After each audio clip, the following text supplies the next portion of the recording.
Qraflar nəzəriyyəsi, qraf təpələrdən və bu təpələri birləşdirən əlaqələr deyirik biz buna. Tillərdən ibarət olan bir strukturdur. Yəni bu struktur əslində kodda bizim tərəfimizdən qurulan bir strukturdur. Təpələr var və bu təpələr arasında əlaqələr. Məsələn, gördüyünüz bu şəkildə 7 dənə əlaqə var. 1, 2, 3, 4, 5. Neçə dənə əlaqə var? 7 dənə və 5 dənə də təpə var.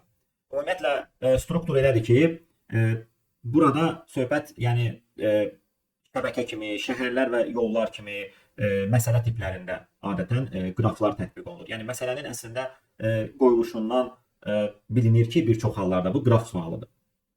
Və hər şeydən öncə qrafı düzgün qurmaq lazımdır. Yəni verilən məsələdə yollar necə qurulacaq, əlaqələr necə qurulacaq, hansı təpələrlə hansı təpə əlaqələndirilməlidir və s. Bunlar ilk növbədə düzgün qurulmalıdır. Və gördüyünüz ümumiyyətlə məsələlərdə təpələr 1-dən n-ə qədər nömrələnir ardıcıl. Yəni 5 dənə təpə varsa 1-dən 5-ə qədər nömrələnir. Amma tillərin isə ümumiyyətlə belə götürsək, nömrəsi olmur. Yəni o onsuz da 1 ilə 2 arasındakı əlaqədən bilirik ki, biz, yəni onlar arasında til var, yoxsa yoxdur. Amma əsas olaraq təpələrin 1-dən n-ə qədər nömrələnməsi vacibdir. Bəs qraf necə qurulur? İki formada biz qrafı qura bilərik. Birinci forma matriksdir. Matriksi də bilirsiniz ki, matriks ümumiyyətlə iki ölçülü bir massivdir və bu massivdə hər bir sətir həmin təpənin məlumatını saxlayır. Məsələn, biz desək ki, əgər sadə qraf götürək, qrafın qurulması 3 dənə təpəsi çəksən kifayət edir.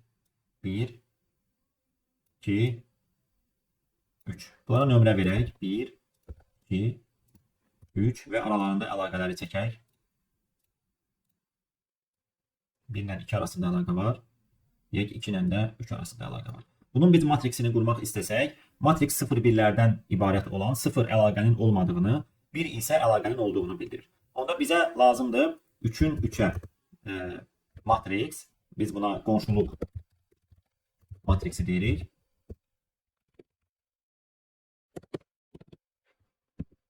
Birinci təpə üçün 3 dənə element yazmalıyıq 0-1-lərdən ibarət. Bu bizdə özündən özünə til yoxdur, 0 verirsən. Növbəti ikinci sütuna düşür. Nömrələmə 1-dən aparılır. Burada sətirlərlə sütunlar 1-dən aparılır nömrələmə. 2 ilə əlaqəsi var. 3 ilə əlaqəsi varmı? Xeyr. 0 qoyursan. Keçirsən ikinci sətir üçün.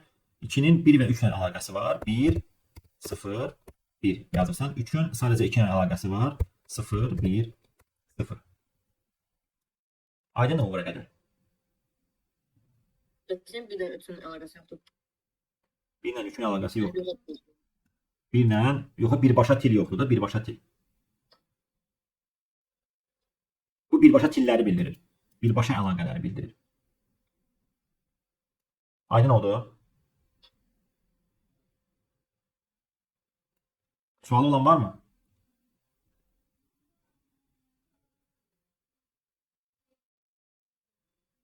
Xeyr. Qonşuluq listi. Qonşuluq listində biz sadəcə əlaqələri saxlayırıq. O sıfırlar olmur bizdə. Matriksdə biz məcburuq o sıfırları göstərməyə. Çünki sən yaddaş ayırmısan.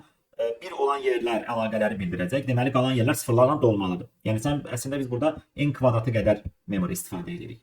N dənə təpə varsa, n kvadratı matriks istifadə edirsən. Amma qonşuluq listində elə deyil. Qonşuluq listində sən n dənə list götürürsən. Fərz elə ki, bir nömrəli listin hansı təpələrlə əlaqədədirsə, onları saxlayır. Sadəcə 2 ilə birbaşa əlaqədədir. 2 nömrəli listin 1 və 3 ilə əlaqədədir. 3 nömrəli listin 1 ilə əlaqədədir. 2 ilə əlaqədədir. Deməli, nə qədər saxladıq biz yaddaş olaraq? Ancaq tillərin sayı qədər yaddaş istifadə elədik. İndi məsələlərdə sizə matrikslə verirsə, matrikslə götürüb qurursunuz. Listlə verirsə, listlə qurursunuz. Bəzən listi matriksə də çevirə bilirsiniz. Matriksi listə də çevirə bilirsiniz. Amma ümumiyyətlə təpələrin sayı hardasa, deyək ki, məsələn, 1000-ə qədərdirsə, istifadə edə bilərsən qonşuluq matriksi. Burada isə daha çox. Yəni olsun məsələn 100.000 dənə təpə. Onda qonşuluq listinə qura bilərsən əlaqələri.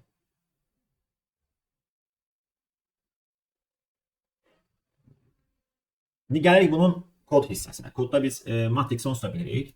Bəs listi necə quracaq? Listi qurmaq üçün biz bir dənə vektor listi götürürük. deyirik ki, n dənə təpə varsa Vn.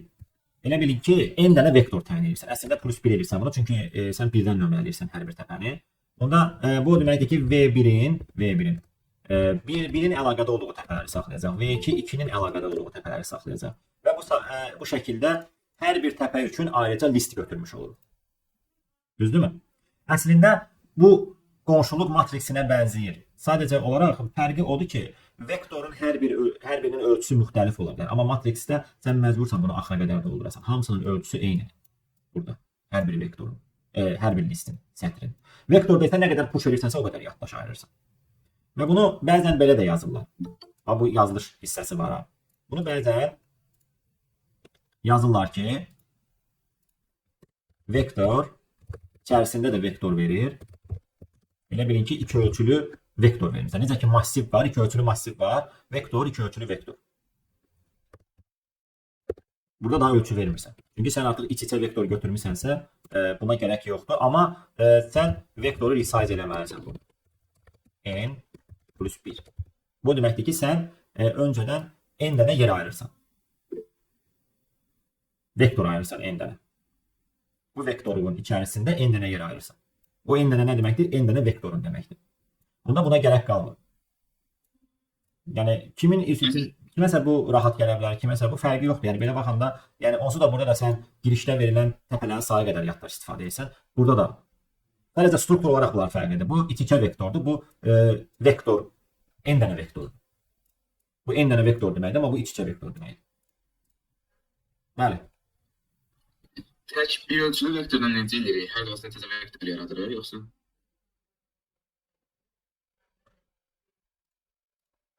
Bunu deyirsən, yoxsa belə adi bir vektordan. Yox, bir dənə ölçü vektorundan sən götürə bilmirsən axı. Sən n dənə təpən var, hər bir təpə üçün vektor götürməlisən. Qonşuları yığmaq üçün.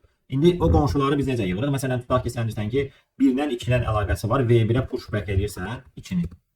Yəni V1 listinə 1 nömrəli listə 2-ni pushback edirsən. Yəni deyirsən ki, 1-in bir listində 2 var. Məsələn, 2-nin 3-lə əlaqəsi var, V2 listinə 3 pushback edirsən. Məsələn, 1-in 3-lə də əlaqəsi olsaydı, indi bizdə hansı idi? 2 var idi, 2-nin 1-lə də əlaqəsi var idi. Pushback 1 yazırsan. 3-ün nə əlaqəsi var idi? 3-ün təkcə 2 ilə əlaqəsi var idi. Pushback 2 yazırsan. Baxın burada çəkdiyimiz şəkil.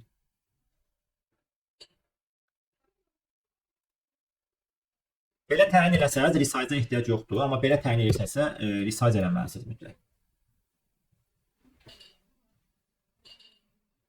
Davam edək mi? Burada göstərmişik biz onları. Matrixdən göstərmişik, vektordan da göstərmişik, resize-dan da göstərmişik. Şəkillərə baxa bilərsiniz burada. Məsələn, bu qrafın matrix strukturu, list strukturu. Bəli.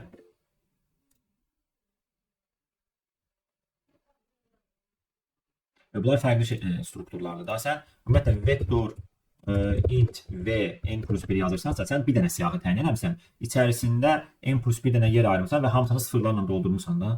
Elə deyil. Bu deməkdir. Yəni, sənin siyahın var, sıfırlarla dolub hamısı. Amma bu elə deyil axı, bu sənin n dənə siyahın var deməkdir. Kvadrat mötərizədə. Elə ki, vektor array əslində n dənə vektor təyin eləmək deməkdir. Yəni ki, matrixə bənzəyir. Bəli. Daha çox matrixin strukturunu bu xatırladır bizə. Çünki vektorun içində vektor, matrixlərin massivin içində massiv. Amma bu bilsən nədir? Məsələn üçün sən götürürsən tutaq ki, pair. N dənə pair necə təyin edərsən? Yaza bilərsən də int pair məsələn n. Yaza bilərsən də belə. İstənilən bir struktur götür. N dənə həmin strukturdan kvadrat mötərizədə göstərir. Çünki o massivi qaydasıdır, sintaksıdır. Kvadratda göstərir ki, neçə dənə istəyirsən sən pair. Bu da o işi görür. Neçə dənə vektor istəyirsən? N dənə. Birdən nömrələdiyin üçün n plus 1 verirsən. Amma bu elə deyil. Bu bir dənə vektordur. Bu bir vektordur. Bu isə n dənə vektordur. Hər birinin indeksi V1, V2, V3 bu şəkildə V'yə qədər. Sual soruşan. Aydın oldu mu? İndi gəlirik biz qrafın növlərinə. Qrafın növləri deyəndə yəni əsas növləri istiqamətlənməmişdir. Amma qrafın ümumiyyətlə tillərinə görə də başqa məsələn çəkili qraf olur, çəkisiz qraf olur. Amma biz hələ ki çəkili qraflara gəlmirik. 4-cü fəsildədir çəkili qraflar. Bizim indi keçəcəyimiz çəksiz qraflar. Yəni til var, amma tilin ölçüsü yoxdur. Sadə bir dənə tildir. İstiqamətlənmiş, istiqamətlənməmiş. Biz bunlara yönəldilmiş, yönəldilməmiş də deyə bilərik. Amma termin olaraq directed, undirected. Hərəkət bir istiqamətə doğrudur. Yəni, məsələn, biz 4-dən 1-ə gedə bilirik, amma 1-dən 4-ə gedə bilmirik. Əgər 1-dən 4-ə də getmək istəyiriksə, əlavə bir dənə də til çəkməliyik ki, 1-dən 4-ə də yol var.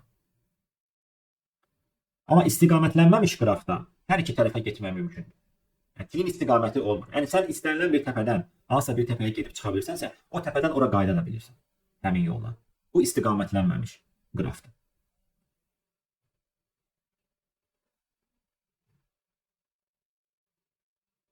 Və biz bu məsələlərdə bu bizim üçün önəmlidir. Çünki məsələdə bizə verilir ki, qraf istiqamətlənmişdir və ya istiqamətlənməmişdir. Bunu deyirsə, biz artıq qrafı quranda bilməliyik necə qurmalıyıq. Əgər sizə deyirsə ki, 1-2 arasında, yəni 1-dən 2-yə til var, sən 1-dən 2-yə pushback eləyəcəksən. 2-dən 1-ə pushback eləməyəcəksən ikinci dəfə. Çünki sənə deyib ki, 1-dən 2-yə til gedir. Əlaqəni bu şəkildə quracaqsan. Sonra nə var bizdə? Yol. Biz hələ ki yollardan, yol alqoritmlərini hələ ki keçmirik, yəni növbəti dərslərimizdə izah edəcəyik. Hələ ki terminləri keçirik. Qraf terminologiyası, əsas anlayışlar, yəni fundamental bilikləri öyrənirik ki, ümumiyyətlə qraf nədir? Qrafdan yol hər hansı bir təpədən istənilən bir təpəyə getdiyin yoldur. Tillərin cəmi o yolu verir sənə. 1-dən 2-yə getdiyin bir tildən ibarət olan özü də yol sayılır. Yəni bir və daha artıq tildən istifadə etməklə hansısa bir təpəyə gedib çıxırsansa bu yoldur. Sonra qrafda dövrə var. Yəni cycle. Ən azı 2 dənə təpədən keçib yenidən özünə qayıdırsansa, bu cycle deməkdir. Bir də var loop. Loop odur ki, til həmin təpədən çıxır, özünə qayıdır. Bu loopdur. Loopu təyin eləmək üçün xüsusi bir alqoritmə ehtiyacı yoxdur. Çünki loop elə sənin matriksində əsas diagonalda 1 varsa, deməli loop var da qrafda, düzdür?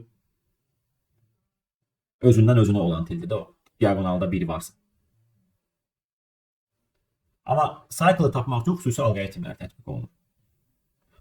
Davam eləsək, əlaqəli qraf, əlaqəsiz qraf. Yəni qraf bütövlükdə o vaxt əlaqəli hesab olunur ki, istənilən iki təpə arasında yol var. Yəni gedirsən məsələn bir təpəsindən 4-ə də gedə bilirsən, 4-dən 1-ə də gedə bilirsən və bütün digər iki təpələri götürün baxın.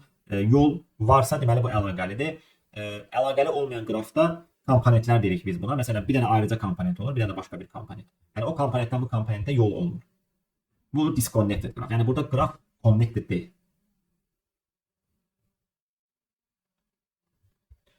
Ağac var. Ağac dövrəsi olmayan əlaqəli qrafdır. Xüsusi bir növüdür ağacın. Ağacları da biz ayrıca keçəcəyik. Qraf əlaqəlidir, amma dövrə yoxdur. Yəni cycle yoxdur. Məsələn burada cycle var. Əlaqəlidir, amma cycle var. Bu ağac ola bilməz. Amma burada cycle olmadığı üçün bu ağacdır. Sonra nələr var? Qrafın təpələrinin dərəcəsi var. Dərəcə odur ki, hansı bunun neçə dənə qonşusu var. Qonşusu nə deməkdir? Yəni birbaşa əlaqədə olduğu təpələr. Məsələn 1-in 3 dənə qonşusu var. 2, 4, 3. Biz yazmışıq bura 3. Məsələn 5-in bir dənə qonşusu var. Ona görə 1 yazmışıq. Dərəcəni saymaq üçün matriksdə birləri sayacaqsın. Hər sətirdəki birlərin sayı həmin təpənin dərəcəsini verir sənə. Düzdürmü?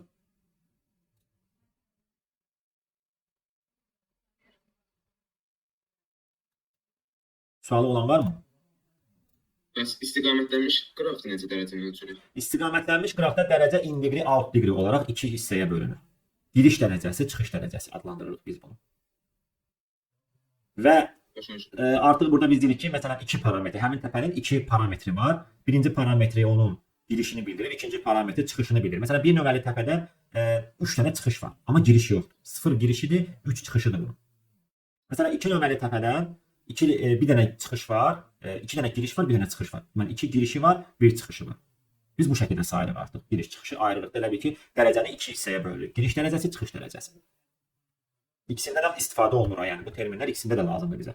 İstiqamətlənmişdə də, istiqamətlənməmişdə də. Sonra düzgün qraf deyirlər. Bütün dərəcələri eynidirsə, qrafın təpələrinin bütün dərəcələri eynidirsə, hamısında qraf düzgün qrafdır. Bu da ki, istiqamətlənməmiş qrafa aid olan bir termindir. Tam qraf isə istənilən iki təpə arasında til mövcuddur. Biz buna deyirik tam qraf. Qrafın tam olduğunu yoxlamaq üçün o matrix qurduq. Orada diagonaldan başqa hər yer bir olmalı. Bəli, matrixdən göstərilibsə, bəli, diagonaldan başqa hər yer birdirsə bu complete qrafdır. Bəs diagonal bir olsun. Diagonal 1 olsa, ümumiyyətlə diagonalın 1 olması o deməkdir ki, bu özündən özünə til var da bunun, düzdürmü? O da istiqamətlənmiş qrafa aid olan tildir də. Yəni giriş istiqamətlənmiş qrafda tillər istiqamətlənir axı. Amma məsələn bu ümumiyyətlə qraflardakı şəkillərə baxsaz istiqamətlənməmiş qraflardır. Ona görə sən burada özündən özünə til qəbul eləmirsən. Olmur ümumiyyətlə. Yəni o məsələnin şərtində sənə deyirsən ki, istiqamətlənməmiş qraf o götürüb özündən özünə til verməz. Aydın oldu. Evet. Birinci tapşırığımıza baxaq. Bir neçə dənə tapşırıq həll eləyək. Əsas burada praktikadır, sözsüz ki. Bəs tillər necə qurur? Yoxsa özləri verir həmişə? Yox, məsələdə verir onu bizə. Məsələn, burada görürsünüz matrix verib. Məsələn, bu matrixi biz girişə verib adi bir dənə matrixdə saxlayırıq. Sonra bizə deyir ki, məsələn, siz bunu çevirin list kimi göstərin. Biz də bunu list kimi göstərmək istəyiriksə, hər sətir uyğun olaraq həmin təpənin əlaqədə olduğu təpələrin sayını və hansı təpələrdə onların nömrəsini istəyir bizdən. Məsələn, bir nömrəli təpə qonşusu 3-dür. Bax, qonşusu 3-dür. Bir dənə qonşusu var. Girişi saymırsan. Yəni bu buradan 4-ə gedə bilmir axı, 3-ə gedə bilir. Bir dənə qonşusu var, nömrəsi də 3-dür. Bunu sən əslində bu siyahıdan görə bilirsən. Düzdür? Buradan görə bilirikmi biz bunu? Birinci sətirdən. Harda 1 yazılıb, 3 nömrəlidir. Düzdür? İndi ikinciyə bax, 2 nömrəli təpə harda 1 yazılıb? 1 və 3-də bax. 2-dən 1-ə, 2-dən 3-ə. Sən gəlməlisən, çıxışa verməlisən ki, 2 nömrəli təpənin 2 dənə qonşusu var, 1 və 3-dür. Yəni bunu siz birbaşa matrix kimi oxuyub sayıb da çıxışa verə bilərdiniz. Və yaxud da orada əlavə olaraq bir dənə vektor təyin eləyərdin, vektora yığardın təpəyə.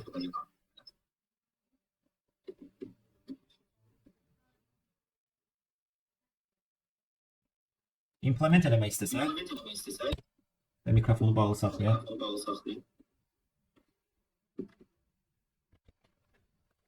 N daxil elədiniz matrixi. Bir dənə int g n plus 1'in n plus 1'e. İstəsən bunu götürməyə də bilərsən. Deyəcəm niyə görə? Çünki sən orada sayma edirsən. Orada 1'i görən kimi saya bilərsən. For int 1-dən n-ə j 1-dən n-ə daxil eləyəndə g i j-ni əgər g i j 1-dirsə, deməli i-nin qonşusu var. Hansı təpədir i-nin qonşusu? J. Düzdür? Yəni i-dən j-yə til gedir deməkdir. Və sən əslində burada nə edə bilərdin? Sənə o sayda lazımdır, özlərdə lazımdır deyə. Bir dənə vektor götürərdin ən yaxşısı. Hər bir təpə üçün. Deyərdin ki, hə, qonşusu varsa, onda mən götürüm vi vektoruna pushback eləyim nəyi? J-ni. Düzdür? Yəni i-dən j-yə til var, onda i-nin qonşusu olaraq j-ni götürürsən. Yəni bu məsələdə bizdən həm də saymağı istəyir, ona görə vektora yığmaq ən yaxşı versiyadır. Ki vektordan sayıcı da verəcəksən axırda. For vektoru hamısını bir-bir gəzirsən, sayısını verirsən çıxışa. Deyirsən ki, i təpəsinin əlaqədə olduğu qonşularının sayı nə qədərdir? Vi sayısı qədər. Düzdür? Bunu çıxışa verirsən. Bunun ardıca bunun qonşularını verirsən. Ona da heç indeks istifadə etmədən int j getsin vi-dən götürsün. J-ni versin çıxışa. Yaza bilərik belə. Vi sənin bütövlükdə bir siyahındır. Ya. Vi bir element deyil. Vektordur vi. Vi vektordur. Vij-dir sənin elementin. I-nin j-ninsi. Matrix kimi düşünə bilərsiniz bunu. Vij-dir. Yəni mən burada indeksdən başlatsaydım j bərabərdir 0-dan kiçikdir vi sayıca qədər, onda mən çıxışa verəcəydim vij-ni. Mən daha birbaşa value götürdüm də vi-də. Gəlin bir dənə test edək. Baxın, biz çıxışa hər bir listi ayrı-ayrılıqda həm sayıcını, həm də onun içərisində olan qonşularını verdik. Hər bir təpənin qonşularının sayını və qonşularının özlərini verdik çıxışa.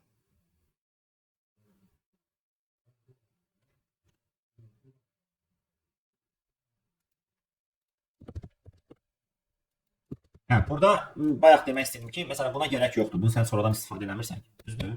Götür bunu bir dənə edge məsələn olaraq daxil elə. Edge bunu ver edge. Yəni əlavə yaddaş istifadə eləmirsən. Yəni. Eləsən də problem deyil. Yoxsa məsələdə sənə matrix veribsə o yaddaşı nəzərə alıb verir. Yəni birbaşa edge də qoya bilərdin. Çünki sənə o matrix sonradan lazım olmayıb.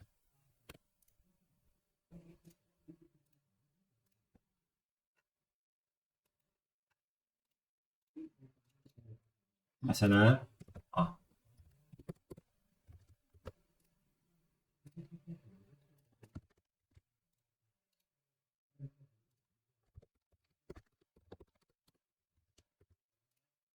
Biz davam edəcək. Burada əslində PDF-də izah etdiyimiz hər bir şeyə aid sual var. Bir dənə burada alqoritmik hansı ki hissələri dedik ki, bunlar üçün alqoritm lazımdır. Məsələn, connected, disconnected qrafı yoxlamaq üçün, ağacı yoxlamaq üçün. Bunlar növbəti mövzularda alqoritmlərlə həll olunur. Təpələrin dərəcəsi sualları var. Giriş-çıxış dərəcələrini hesablayacaqsınız. Düzgün qraf, tam qraf. Sonra nə var idi burada? Məsələn, cycle yox, loopun tapılması. Diagonalda 1 varsa loop var.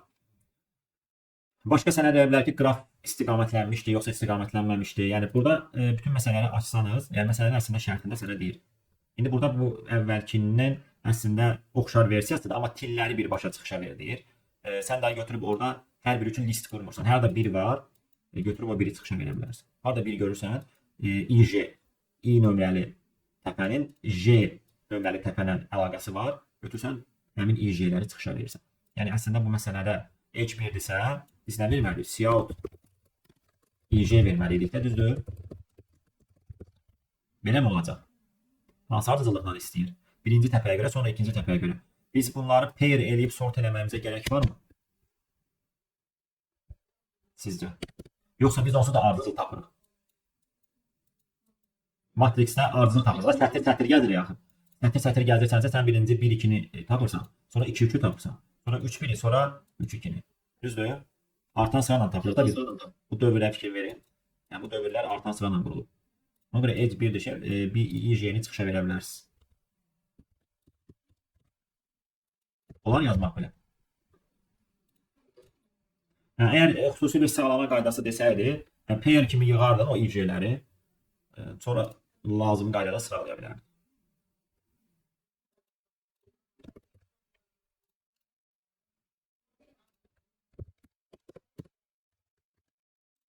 Əsas mövzumuzun hissəsi izah elədik. Burada əslində bir xeyli tapşırıqlarımız var. Tapşırıqların da izahları burada baxa bilirsiniz.